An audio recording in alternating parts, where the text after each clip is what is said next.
Hello and welcome to Dr. Viola Voila Voices, a YouTube series and podcast produced here in Ipswich at ICAM Studios. Today, I'm here with my special guest, Brian Pereira-Coelho. Please introduce yourself, any pronouns, and any pertinent details before we get into all our questions. Oh, sure. So yes, you did a great job on my name. Thank you. I use the he series pronouns. And yeah, I'm just super excited to be here. Yes. Yeah. I feel like I first reached out to you even when I moved here with my husband. Oh, yes. Like yes. 2023. I think so, yeah. Because I was like young, gay professionals living in the town we were in, and everyone I had talked to, like you and your partner Michael's name, were the first like people that they suggested we reach out. Oh my gosh. So I'm glad a year after that we were finally able to connect, and this can't be the last. No, absolutely not. No, Okay, absolutely good. not. Yes. Okay, good.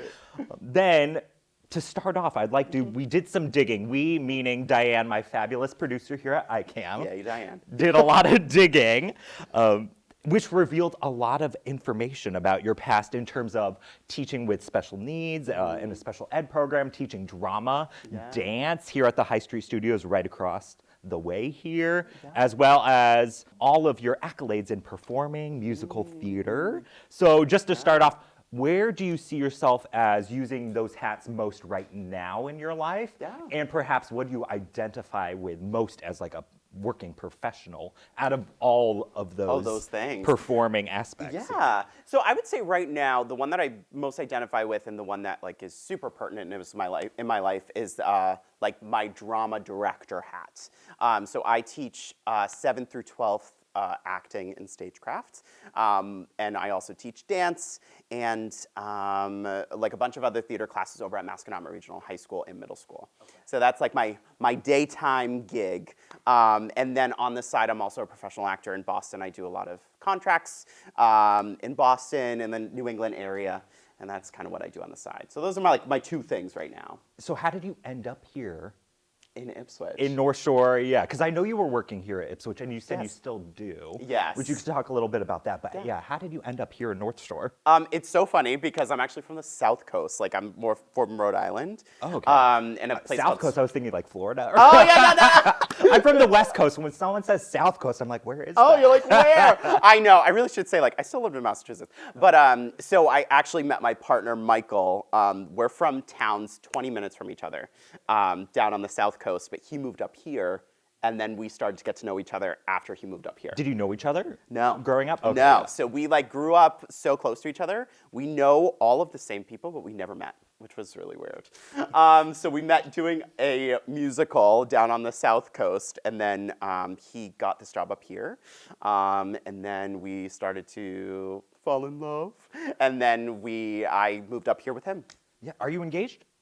We just got married. Oh, congratulations. Yeah, That's why I thank thought I saw the you. cute photos. Oh, I know, we just posted them. We got married like a year ago. Okay. Actually, no. So we got married in 2023, but then had that was a ceremony, and then we had kind of a get-together, a reception this past summer. Oh, my husband and I did the exact same thing. It's perfect. Yes. It's perfect, yeah. So teaching then, if you want to delve more into your thoughts of teaching, one of the questions I have here, because I'm also a teacher. Oh, I teach all ages. I always tell people that ask me, I teach from 0 until adult. So my youngest student right now is like 6 months old. Oh my God. I teach like a music and movement class with like nice. parents in their laps. It's so cute. Oh, I love that. And my oldest student right now is 75 years old, teaching like violin too. Yes. So as That's a fellow amazing. teacher, Yeah. how do you best reach your students, especially the grades that you mentioned you primarily deal with are the ones that scare me the most? Oh my God. I know. Because I feel like they're constantly either judging me or I just don't know the lingo, even though we're not that much older. Exactly. At least that's what I tell myself. Oh, it's so funny. Well, honestly, my thing is like self-deprecation always. I'm like, we're all crazy and I'm terrible and I'm making you feel weird. So that's already going to make you feel good. But I do think like from the middle school grades, it's always hard because it's like it's a progression, right? So like when they first enter middle school, they're not really socially aware, but then they start to get socially aware. And that's when like the breakdown or the disconnect happens. So in my theater classes, we always start with like improv games or something that makes everybody look silly. And I like go around the room and I like scream and get super zany on them. So they're like, who is this weird guy? Which makes them feel comfortable doing all of that. I love that. What's your favorite game so I could like Oh put my my gosh. students under? So I will say Zip Zap Zop is always a good one. It's like Zip Zap Zop.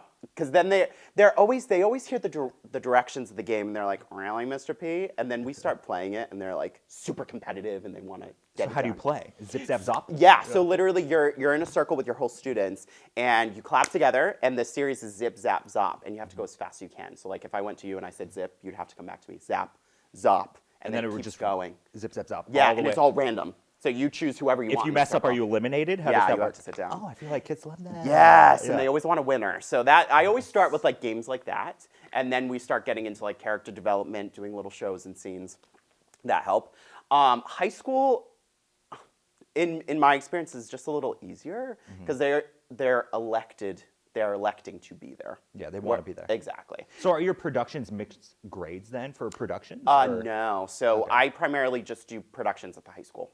Okay. Yeah. So that's always fun, and it's great because I feel like at Masco at least, it's all students that like don't want to go into theater, or they've just found it, or they're just trying to have fun. And through all of that work of like character development and doing all of these like intense shows and funny shows and character development, they're starting to like access different parts of themselves that they wouldn't normally access otherwise. So I really love doing that. That's where I love seeing high school. Not necessarily like the kids that want to go into it. Obviously, that's great because you get to give them a lot of experience. But I like to work with students that like don't even want to do this for the rest of their life because they're like, this is such a cool thing. And sometimes those students are even more willing and more accepting to the craft than somebody that's like going into it, which is also great. But So do you have any tips then for students like drawing them out of their shell? Yeah. Or how to better get into a character? Yeah. Because like as a drag artist myself, who's not trained in musical theater at all, just Yeah. like classical music, I always find it interesting. Like I feel like I end up taking over a persona per se. Like let's say I'm doing a Britney number. Like I Yeah. try to embody Britney. Yeah. And that's what my classical teachers, not as like musical theater teachers growing Yeah. up, they would say, oh, your solo's coming up on the viola. Why don't you pretend you're Beyonce? And how would Beyonce play that I on the love viola? So do you have any tricks for like bringing students out of their shell or like how to properly or really delve into their character? Yeah. So I will say I'll use high school as an example. I feel like what I usually do for high school. So like if we're doing a play, we always will start. If I'm doing a scene, I will have them like look at each other and just focus on the dialogue first. And then that usually already makes them feel comfortable with the other person. Because in high school, I feel like it's the embarrassment or the uncomfortable situation is working with other people. So we're kind of just like, you're gonna do it either way. So we just focus on those two people. Then it starts to grow to like the performance and what the audience is going to see. Usually that helps. Sometimes it's as easy as like, let's stop what we're doing. Everybody feels uncomfortable. I'm gonna put some music on and we're just gonna dance and have a good time. And that's usually great, weirdly enough, when we're doing like a competition piece that's a little more emotionally challenging. I'll always open up our rehearsal and I'll put like music on, and as the kids are coming in, I have it full blast, and it's like Beyonce or something like that, and we just put it on, and that usually helps. For middle school, it's really just like being zany and crazy and showing them that that's okay to be crazy and getting them out of their shell and not giving up. I feel like sometimes I see people that are like, oh, you're not doing it? Okay, I'm gonna move on to the next. It's like, no, stay with that one kid because they really do wanna feel like they wanna be participatory, but sometimes if you kind of just like let them go, it's not always the best. Sometimes that works, but that's kind of how I do it, and I've always seen success with that. So. Yeah, because at least, especially with like classical music, there's always something about like how far can someone go in the character, and I feel like with that age, it's hard to get them to know how far they could truly go. Yeah, exactly. So like exactly. giving them permission to say that you can be as zany and crazy. Yeah, exactly. And then are you the one for who's sure. modeling that, or? So in middle school, yes, Okay, yeah, always, yeah. always. High school, what I try not to because I like want them to explore it. There are some times where I'm like, look at me do this. What are you noticing that I'm doing that is giving more direction to the character? I'm very lucky with both Ipswich and Masco that all of my students, I don't do it much because they're already out of their shell and they really do are like super invested. But there are some times where I'm like, try it this way, or watch me do it. What's different? Oh, it's that? Try it that way. Let's see if that works. Yeah, Kinda that curious. thing. Do you ever bring in, just because I just recently found out about this term, is when like actors or theater performers have like intimate scenes? Do you ever deal with that with high schoolers? And they bring in like Yes. a mediator. Yes. And I just found this out not only because the Blake, have you like been reading Blake the Blake Lively- Lively thing? Yes, yes, yes, yes. Yes, yeah. I'm like so invested in that. And did you see he's like suing the New York Times? No, but it's so Yeah. interesting. And I'm It's curious. so So wait, what are interesting. those mediators or moderators called? Yeah, so What they're was it? called intimacy coordinators. So Okay, intimacy coordinators, yeah. so my first experience with it was when I did a professional production of In the Heights, Hair in Boston. And that was the first time that I worked with an intimacy coach. And I was like, oh, what is this? Blah, blah, blah. And it was such a beneficial role in that experience, just because, I don't know if you know the show, but it's about, it's like all of the riots in the 1970s. And it's basically about these people that are just so free in the way they are. And customarily, at the end of Act 1, there is a nude scene where everybody is nude and just like with the flowers and all of that stuff. So I worked with a really great company that was like, we need to have an intimacy coordinator to kind of direct those scenes to make sure everybody felt comfortable, which was great. So we do an METG competition. It's like a Massachusetts statewide competition for theater where we do like a 40-minute production. The last one we did over at Masco was super emotionally challenging. It was about toxic relationships in high school, and it depicted this relationship between this girl and this boy, where the girl was completely manipulated by this kid. So I know a great intimacy coordinator, Cassie Foote, who also works at Ipswich and everywhere around the North Shore, and her job was really to help with the intimate scenes because there was a lot of kissing and touching, but she was also there to be like, this is your character, this is your character, you're not these people. Yeah. Like one of my students who depicted the abusive boyfriend, it's so hard for a high school aged student to depict that without having the stress of being like, people are gonna portray me in this way when I'm really not like that. And he's the sweetest kid. So that was a super crucial role in that experience too, to kind of help me, because I felt like I wasn't equipped to do that myself. So I love that role. I'm invested fully in that work, and I think it's so cool. Yeah, that's interesting. I was just curious because Yeah. I've been hearing about that. And I don't know if you've seen the movie Ghostlight. I've heard of it. It's I've about heard the of it. production of Romeo and Juliet, but they also had a coordinator, and it just made me think of that. Yeah, And one it's of- so cool, that's and it also approaches it in a way of like it's blocking. So it's like you're gonna move your hand here, you're gonna kiss for like 2 seconds, then you're gonna lift away, and it just makes everybody feel comfortable rather than just like going into those intimate scenes where somebody might be like, ooh, I don't know. But it makes sense because then it's planned. Exactly, Yeah. it's planned. And it's also like, too, like you might be comfortable doing a kissing scene today, but you might not tomorrow. So let's talk about like boundaries and checking in at the beginning of rehearsal to make sure you're both good, or maybe you're not, and maybe we try something a little different. Yeah. So I love it, yeah. I think it's super crucial, yeah. And then to change it a little bit, but in terms of types of productions, because I'm not a theater person. That's okay. So like in terms of musical theater versus just traditional theater. Yeah. So I mean, I'm a musical guy through and through. Like, I love a good musical. I love everything about it. But I can appreciate a straight play. And I will say, why I like doing the METG competition so much. It's a 40-minute play, but I feel like you get a better chance of character development. I feel like sometimes in musicals, depending on the musical, some are great, and the music really indicates the character development and makes the story go along. But there are also some musicals that don't do that. So you don't get a chance to kind of fully understand the characters of those big musicals that are super fluffy. So I think I like it both. However, if I'm leisurely going to New York City, I'm going to see a musical. Yes, yeah. Well, it's interesting that you referenced that because I mean, I could appreciate a musical, a theater production just for the music I believe it. aspect Yeah, of yeah, it. yeah. But then I have some friends in the classical world who hate musical theater because it always seems like there's an affectation to the voice that's like very cheerful sounding. I mean, I don't feel this way. No, but I know what you mean. It's like a pingy, gross sort of sounding sometimes. Yes. Well, where do you think that comes from? Is it just a projection thing, or is that like a valid observation? Yeah, I don't know. I think it's just the trend of like what musicals are like sound like now. I feel like they're straying away from that now. They're becoming more like poppy, airy, Billie Eilish type of singing, which is great. I love Billie Eilish. But it is I don't know, like, I feel like when I was growing up, or when both of us were growing up, I feel like we're like the same age. Like 10 years ago, it was very skrelty and pingy. And I think that was just to like show emotion or to like hit those high notes.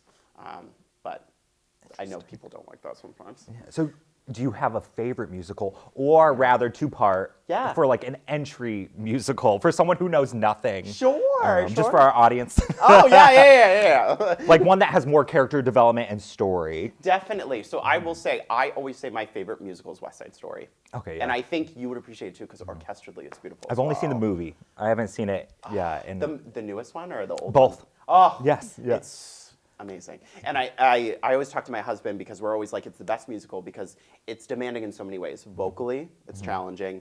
Acting, it's challenging. And dance-wise, those people who do that show. I did it once in 2018 at New Bedford Festival Theater, and I'm too old now, and I will never do it again. Too old for what? To do it? To do West Side Story, unless I'm like a cop or something, or like a dad, because I was in the gang. But it was physically challenging, like you wouldn't believe. It was crazy. Oh, I believe it. So much fun, so much fun. But I think that's like the best musical for people that are like, oh, I don't really like it, because the music totally motivates the story. Yes. It is long, but I do love it. So that's your favorite, or that's the one you would recommend? So I would recommend it, and it is also my favorite. But I will say, I do love a good Grease. I do love a good Legally Blonde. I will say Legally Blonde is good as well, because the music is great, dancing is great, story is great, and it's very similar to the movie in the way that like Reese Witherspoon just does a great job of acting it, not like she's stupid. Yeah. And I feel like every time I watch Legally Blonde, I'm always like, that character is so iconic because she's not stupid. Yeah. She advocates for herself. She might be naive and doesn't know what she wants, but by the end, she knows exactly who she wants, like what she wants to do and all that stuff, which I love. And then in terms of going to see shows, have you seen any recently? I did! Or how do you feel about like the movie adaptation of Wicked? Oh, As like two-part? Oh, okay. So, well, first part. So, Michael and I just went to New York City to see Death Becomes Her. Oh, I wanted to see that. Yeah. Oh my God, you would love it. It's great. Because I loved the movie, and I was like, I need to see it. Wait, so was it a theater production first, or was it? No. Okay, it was a movie first. Yeah, Okay. so it was the movie. How with does it Meryl Streep. adapt to? Yeah, all the songs. So they do a great job. The songs don't distract at all, which I really like. Do they add to it?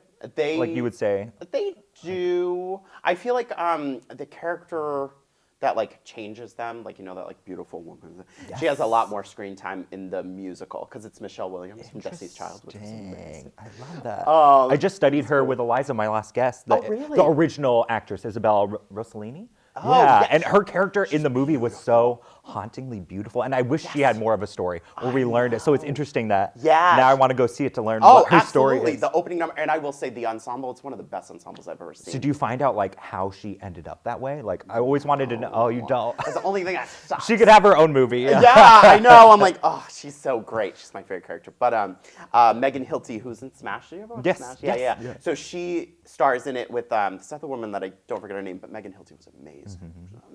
Amazing.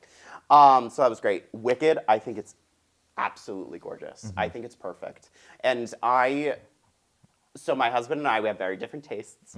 And he even after Musical taste? musicals. Okay, yeah, yeah. like I could watch a movie musical and I would love it no matter what. Because I can appreciate, I don't know, I'm like, there's this one thing that was beautiful. And he's like, Brian, shut up, stop. But even he watched it and was like, I need to watch it again. It's just so beautiful. And what they did to take care of the story and the original concept and the homage that they paid to Kristen Chenoweth and Idina Menzel was excellent. I think Ariana Grande is amazing, and if she doesn't win a Golden Globe this weekend or an Oscar, she's amazing. I've never seen, or I haven't seen in a while, like a star like that star in a movie where you don't remember that she's Ariana Grande. Yeah. She was not Ariana Grande. She was Glinda. It was amazing. I'm going to go watch it tonight. We Yeah, bought it already. it's streaming now. I know, we already bought it. To watch it again, it's just beautiful. And what John Chu did with all the visuals and the choreography was amazing. And I'm such a fan. And Cynthia Erivo's amazing. We almost, biggest regret, we were going to see Color Purple in 2016 with her. But we didn't really know her. We ended up seeing Waitress instead, which was an amazing musical. But to hear her sing was phenomenal. Yeah. So do you have a favorite musical movie adaptation, or is that your favorite? Oh, There's so many. there are so many. There are so many. I mean, Grease is up there. Grease will always be up there. I feel like Grease is, it's a movie, like when you're cleaning, you're like, I want to put something on. You'll find yourself stop cleaning and just sit and just watch. Watching, you know what I mean? That's Yeah. another one. I've seen the movie, but not the production. Oh, the production. I mean, the movie's probably better, but I just love it. Well, is that one that doesn't change much in terms of? Yeah, it doesn't change Yeah, much. it feels like it wouldn't. Yeah. It'd be Yeah, very I similar. think it's better served. Honestly, though, I will say Chicago is an amazing movie adaptation. Yes. As well. Yeah. In terms of bringing people to live theater, Yeah. me included, I always feel like I always want to go see more. But I did recently just see Hadestown on Broadway, which was Did you love it? amazing. The music It's was so amazing. beautiful. Oh, and you're a string player, so you must have been like, Yes. oh my gosh. And there's live strings in the production, which I always appreciate. That is amazing. And there's nothing like live strings. I really feel strongly about that. So beautiful. So in terms of like a small town like Ipswich, Yeah. how important do you think live productions are? And how do we get like the community to back it more? Like what kind of Yeah. strategies might you have in terms of like getting the community more involved? Yeah. Or like, Well, I will say what's great about the Ipswich community is they're already halfway there. Like they want the arts. They want to see it flourish. I honestly just think more people doing it. Like I feel like it's not enough just to have the high school like productions and things like that. We need to get more companies, like independent companies that come in. There are so many cool things like happening with Jenny's studio. There's so many things happening like in Newburyport at the Firehouse. I wish there was more community groups like that around here that would do it for adults, I think. I always find that we're lacking in the adult community theater around here, which kind of makes me sad. do you think that's because the adults just move away to where Maybe, it's at? I know. Like, I know, because we lived in Ipswich for a while. Maybe, I think so. Yeah, I don't really know. I know that, why I say that is because the area I'm from, we have so many community theaters. That's where my husband and I met, was in a theater company that we loved so much. And we just don't, I haven't seen that up here. So I feel like that's kind of where we need to go, because then I also think about, I'll put my special ed hat on, all of these students that partake in theater and then have no opportunities after high school. I guess not even just special ed, just students in general. Just having not that outlet anymore, and it's like it's done in high school, but it doesn't have to be that way. You don't have to go professionally to Boston, but I think getting more people to come together to make those opportunities, I think, is what's going to help. Yeah. And in terms of the Firehouse you mentioned and Jenny at High Street, are those productions that are brought in? Or So they're just doing like such cool thing. Like she does shows all the time for like her movement companies and things like that. And I think Firehouse, it's like a concert venue, but they do have their own theater company as well that goes in there. So we just need more of that. Yes. We need more of that, and different things too. Like not just the standard musicals, like immersive works and original works, and just opportunities for people to get together and make art. But I do think if any community is equipped for that, it's Ipswich. Yes. Yeah. I feel like the community is definitely there for it. Like you said, it's just we need to find those individuals. Exactly. To like go to the next step, you know, and being like, we're doing it. Yes. Maybe it's us. It is us. No, it's Maybe us. that's it. Maybe that's it. But even like this too, like doing something as cool. When you asked me to do this, I was doing research and you sent me one of the episodes. I was like, it's so cool that Ipswich is doing something like this, you know? So. And just getting it out there. Do you have any strategies? And getting the word out. Oh my gosh. Well, I'm going to put on all my social media things. Yes, yeah. I don't know. That one's hard. I guess social media is like the biggest thing that we can do, you know? But I guess making relationships in the community, which you guys are already doing. Yeah, I think that's been the biggest one here. Yeah. Is just being connected. And Yeah. thankfully, Eliza at YMCA and then through Diane here at ICAM, I've just been quickly connected to everyone in Ipswich. Oh, of course. Yeah. And there's so many amazing artists and actors and performers here. Yes. So I think it's just rallying the troops. Exactly. And finding the venues that will have us. So anywhere in Yeah. Ipswich, I know. contact me. Get us. Yeah. Yes. Do you know of any other performing spaces in Ipswich that you've either done things at before?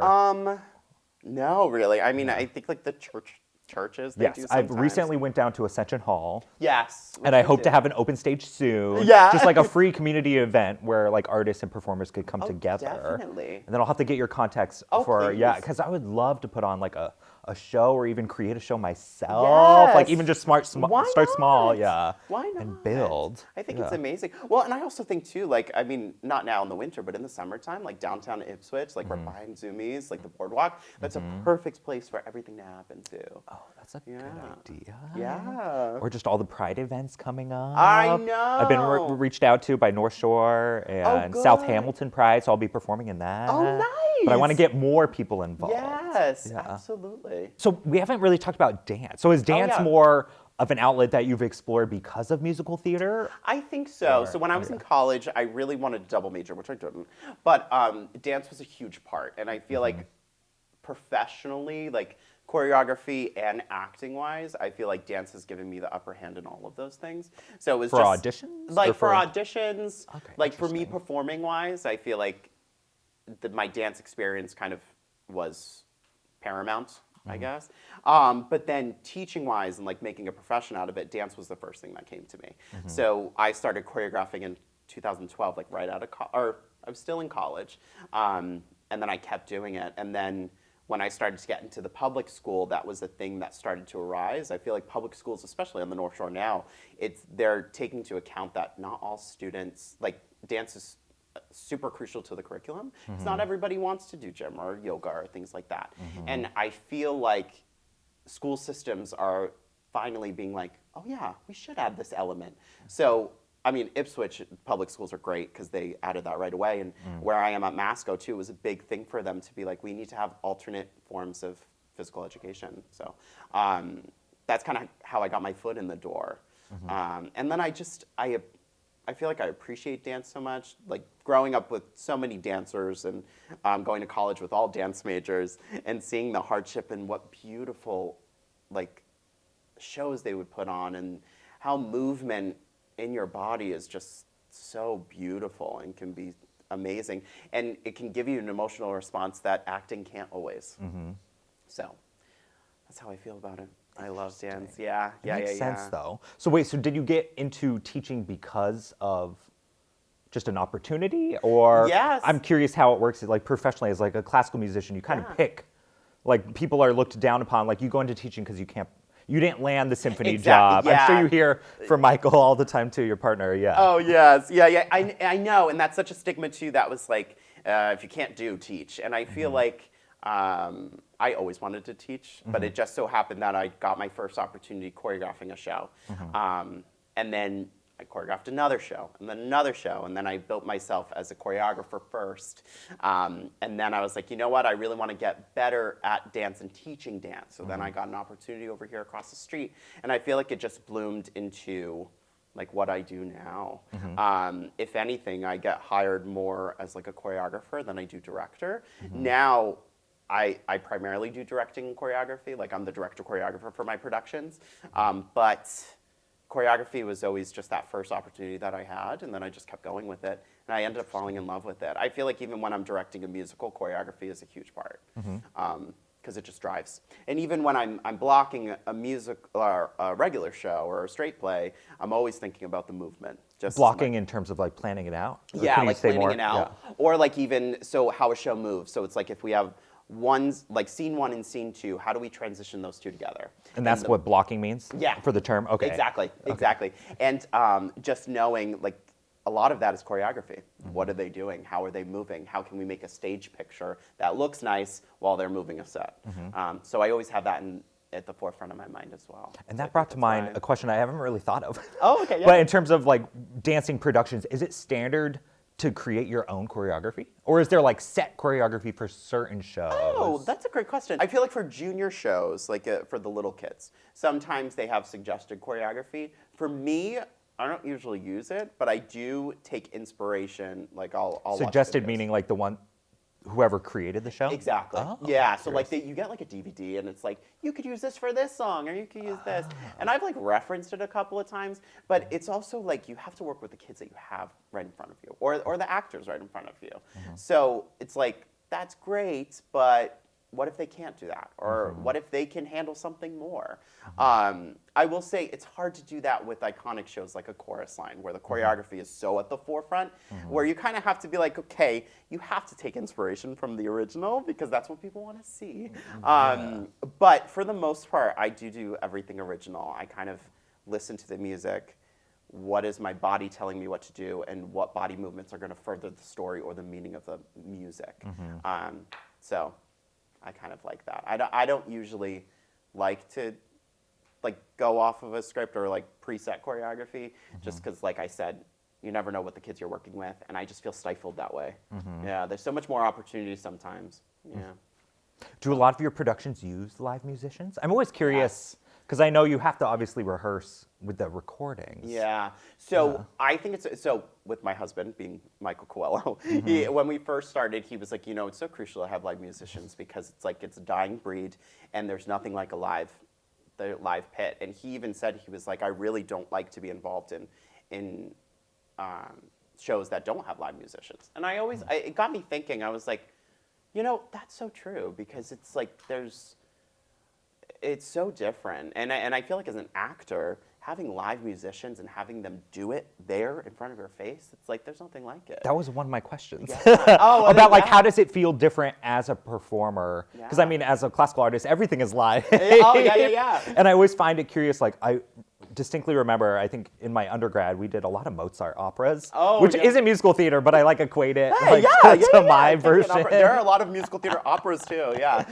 And you could tell that the performers on stage, like the singers and the actors essentially, they get used to the recording, like the timing, and then they're like thrown off as soon as the live musicians come. And some of them, like the younger, because we're in school, like you could tell that, I don't know, that you're used to just working in that limited set, but I could see maybe as with live music, like you feel like there's a more sense of improv to a live music, or I don't know. How do you think it's different? I think, so as a director, I love it because I can dictate to the conductor, we need to take this faster, we need to do this, we need to do that. And then... For like your personal taste, or for... personal taste. Yeah. But I do also, like, I think it teaches students that, like, if you want to do this in the real world, this is what happens. And you have to work with people, and there's nothing like the work between actors and musicians, because they go together. And then I, as an actor, love a live pit. It helps, like if you're doing a high energy show and that pit comes in and it's like going crazy and the drummer's like all over the place and like just giving you that beat, it's gonna like amp up your performance tenfold, right? So like over next door, we're doing Chicago in the spring, and I'm so excited for them to hear that overture for the first time, because it puts you in that world, you know?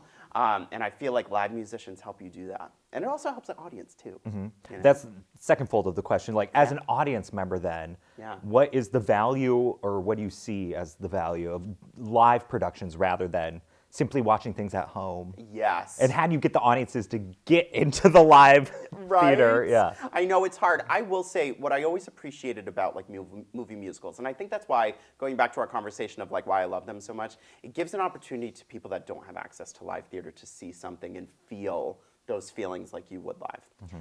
On the other hand, though, we live in such a great community where it's so important to see live theater, because there are so many other digital outlets out there that people are like, that's better, I can stay home. But there's nothing like getting into a theater and being fully immersed in a production. When you're there, you feel like you're in it. When you're there live, it's like you're in the story with these people, and you're experiencing everything, and you're seeing everything, and you're seeing those subtleties, and you're seeing all of that choreography done in a big group. And I feel like there's just nothing like it. It adds so much more to the audience experience to see it live. And that goes for not just theater as well, that goes for music. I feel like after COVID, or like during COVID, we were so used to being at home, and a recording of a performance is great, but you're not gonna hear like that second stand viola that is like killing it over there, you know what I mean? So Not me, first stand. Oh yeah! But you know what I mean? Or like the drummer in the back, like you're not gonna be able to hear them over the big orchestra, and I feel like when you see it live, you get to hear everything, and you're engulfed. It makes you feel a part of it. The audience is a part of it, actually.